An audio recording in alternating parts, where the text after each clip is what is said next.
Growing up in the hot Las Vegas desert, all I wanted was to be free. I would daydream about traveling the world, living in a place where it snowed, and I would picture all of the stories that I would go on to tell. At the age of 19, the day after I graduated high school, I moved to a place where it snowed, and I became a massage therapist.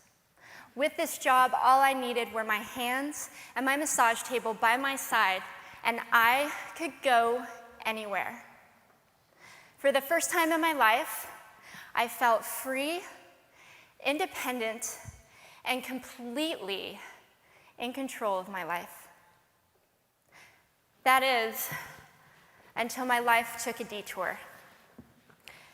I went home from work early one day with what I thought was the flu, and less than 24 hours later, I was in the hospital on life support with less than a 2% chance of living. It wasn't until days later, as I lay in a coma, that the doctors diagnosed me with bacterial meningitis, a vaccine-preventable blood infection.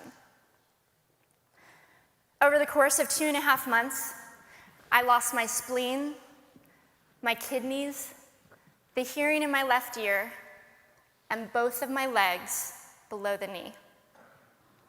When my parents wheeled me out of the hospital, I felt like I had been pieced back together like a patchwork doll. I thought the worst was over until weeks later when I saw my new legs for the first time. The calves were bulky blocks of metal with pipes bolted together for the ankles, and a yellow rubber foot with the raised rubber line from the toe to the ankle to look like a vein. I didn't know what to expect, but I wasn't expecting that. With my mom by my side and tears streaming down our faces, I strapped on these chunky legs and I stood up.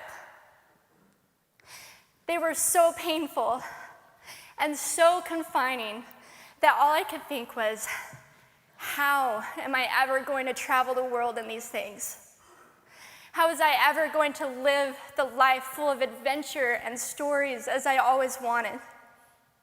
And how was I going to snowboard again? That day, I went home, I crawled into bed, and this is what my life looked like for the next few months. Me passed out, escaping from reality, with my legs resting by my side. I was absolutely, physically, and emotionally broken. But I knew that in order to move forward, I had to let go of the old Amy and learn to embrace the new Amy. It was this moment that I asked myself that life-defining question. If my life were a book and I were the author, how would I want this story to go? And I began to daydream. I daydreamed like I did as a little girl. And I imagined myself walking gracefully, helping other people through my journey, and snowboarding again. And I didn't just see myself carving down a mountain of powder. I could actually feel it. I could feel the wind against my face and the beat of my racing heart as if it were happening in that very moment. And that is when a new chapter in my life began. 4 months later, I was back up on a snowboard.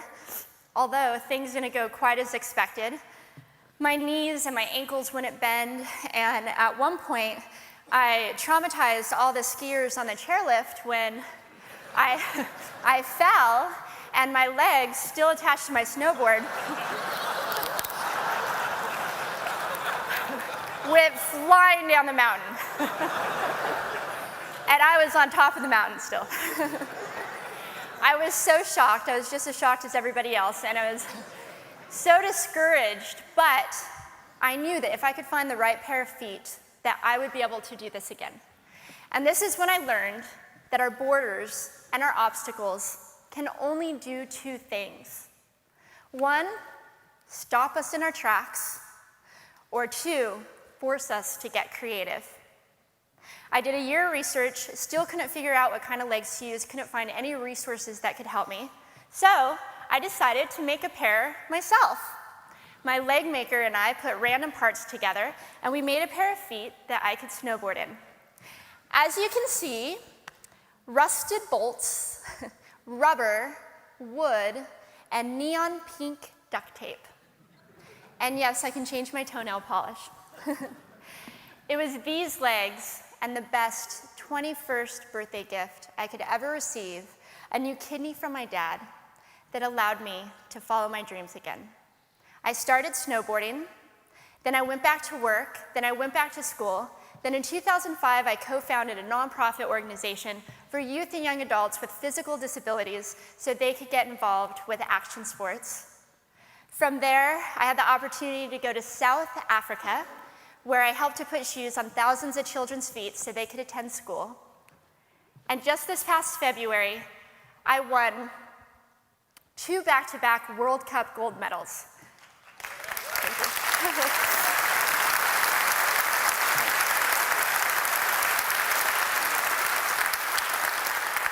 Which made me the highest-ranked adaptive female snowboarder in the world.